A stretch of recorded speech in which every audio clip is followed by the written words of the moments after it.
معراج کے 5 مراحل ہیں۔ سب سے پہلا مرحلہ مسجد الحرام سے مسجد اقصی تک کا ہے، اور یہ سفر اللہ پاک نے اپنے محبوب کو براق پر عطا فرمایا۔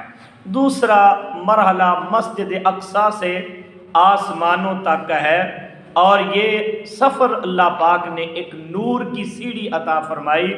وہ سیڑھی براق سے بھی زیادہ تیز رفتار اور سرعت والی تھی کہ آقا علیہ الصلوۃ والسلام مسجد اقصی سے اس سیڑھی پر سوار ہو کر پہلے آسمان تک جلوہ گر ہوئے۔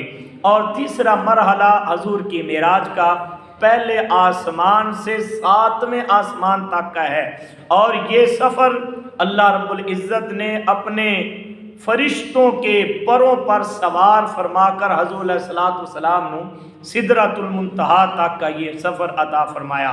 چوتھا مرحلہ ہے حضور کی معراج کا 7ویں آسمان سے لے کر سدرۃ المنتہا تک، اور یہ سفر اللہ پاک نے اپنے محبوب کو جبریل کے پروں پر بٹھا کر سدرۃ المنتہا کی بلندیوں تک جبریل اپنے پروں پر بٹھا کر حضور علیہ الصلوۃ والسلام کو لے کر گئے۔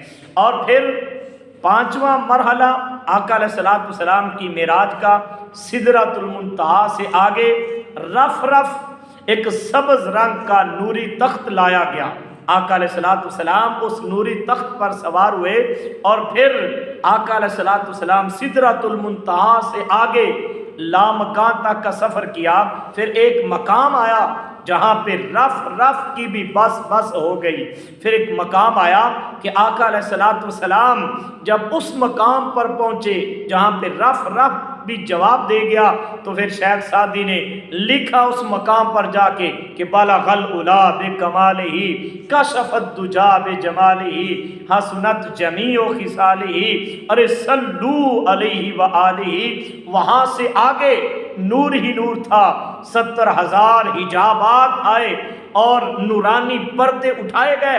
پھر آواز آئی ادن منی یا احمد، اے میرے پیارے احمد میرے قریب آ جائیے، قریب آ جائیے۔ پھر ثم دنا فتدلی کی وہ قربتیں آئیں، حتیٰ کہ فکان قاب قوسین کا منظر بنا۔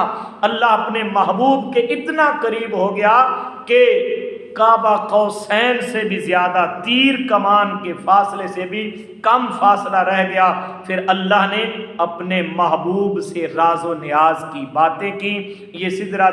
یہ سفر معراج کے 5 مراحل ہیں۔